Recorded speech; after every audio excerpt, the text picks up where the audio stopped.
Okay guys, welcome sa ating gawain ngayong araw ay mag-aayos tayo ng signal light. Ito po yung kanyang placer, no? So yan, naka-off yung ignition natin. So mag-tester tayo. Tingnan natin kung may ilaw. Yung kuwan dito. Okay. Wala, ito po yung kanyang live. So subukan natin i-test on to yung dashboard. Ayan, no? So kailangan testing dito. Ayan, umilaw. So yan, pagkatapos dito ay signal natin. Ayan, mayroong tunog dito sa natin board. Yung kabila. Okay. Yan po ay iilaw yan pag naka-on yung ating ignition. Pag i-off natin, so ayan, wala. So ito po yung connection dito sa loob sa kanyang hazard. Kahit naka-off yung ignition natin, pwede natin siya maka-hazard siya.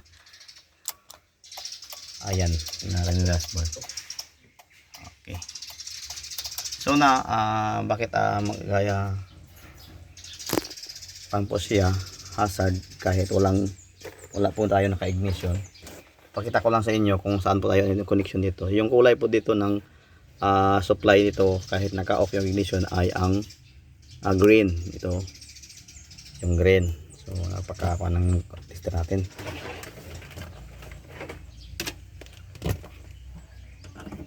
So yung green dito, no? Ayan. So pag i-on mo yung ignition, hanapin muna natin yung yung kulay ng sa ignition, yung naka-on ng ignition. Okay. So hanapin natin dito yung naka-on ng ignition. Ayan, naka-on ng ignition. Pag i-off natin yan, ignition, yan, patay yung supply, pero makahazard tayo dyan. Ito po ang tingnan natin dito. Ito po yung kanyang kulay sa supply, no?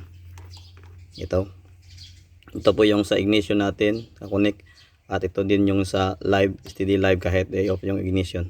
Tapos ang ito na kulay papunta po yun dito sa placer natin. Kaya dito yung placer natin, yung kulay. Ayan, no? Yung sa kwanto sa light, papunta ng light yan. Yung isa dito, yung ito na kulay, yung green, yellow green yata ito, at saka dark, yung blue, black po yung kanyang kulay. Green, black ang rebite. So nandito yan, dito ay yellow, no? Tabi ng ito po yung sa on natin, ignition, at saka ito po yung papunta ng placer sa B po siya. Yung isa dito yung sa L, no, sa light po to, ito B. So nagka opposite po sila, or nasa sila nagka tabi, no, yung kabila.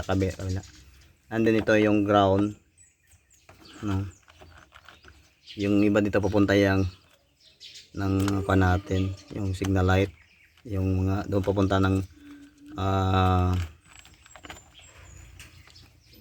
light natin to.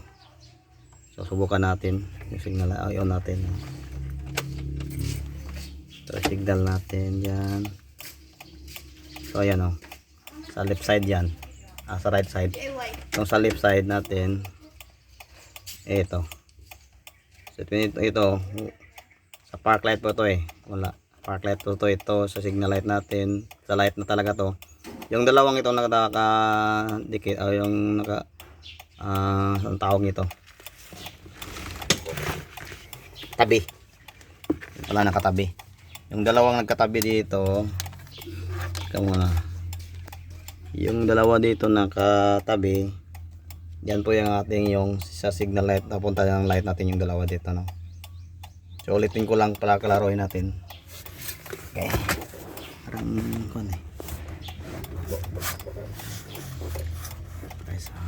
ito po yung mga connection dito. Pag naka-on yung ating ignition, ito po yung iilaw. Kahit naka-off yung ignition natin, ito po yung iilaw din to. Yan po talaga sa hazard, no. And then yung ito papapunta to sa ating combination switch. At yung sa kabila, ito po yung papunta sa B sa ating placer. Yung dalawang ito na nakakuan, pupunta to sa placer lahat to, yung dalawa. And then dito po tayo, ito po yung sa signal light natin sa right, and then ito po yung sa signal light natin sa left. And then yung isa dito ay yung sa park light po ito eh. Tingnan natin, pag mo-park ka, iilaw yung light dyan. Walang park light pa to. Basta ito po yung kulay ng sa park light at saka yung ground, no? Body ground dyan. So ulitin ko lang, ito po yung ignition natin, ito po yung steady live, ito po galing sa placer yung light, at saka ito po yung kanyang supply papunta ng placer sa B. At ito po yung sa left natin, at ito po yung sa right. So yan lang po ang pag-troubleshoot natin ng hazard at saka signal light. Kasi pag tanggalin natin dito, tanggalin natin yung switch dito, walang signal light po yan. Tingnan natin na. So yan guys, pag tinanggal ko yung hazard switch, walang po signal light. Yan, kahit naka-on yung ignition natin. Pag ibalik natin to, yan po lalabas yung signal light, no? Baka ayan, no. So ibalalik ko yung hazard switch natin, i-on ko yung signal light. So ayan, signal light siya. Okay, pag tanggalin natin yung switch, hindi po yan sa signal. So yan lang po ang ma-share ko ngayon, troubleshooting for hazard and signal light.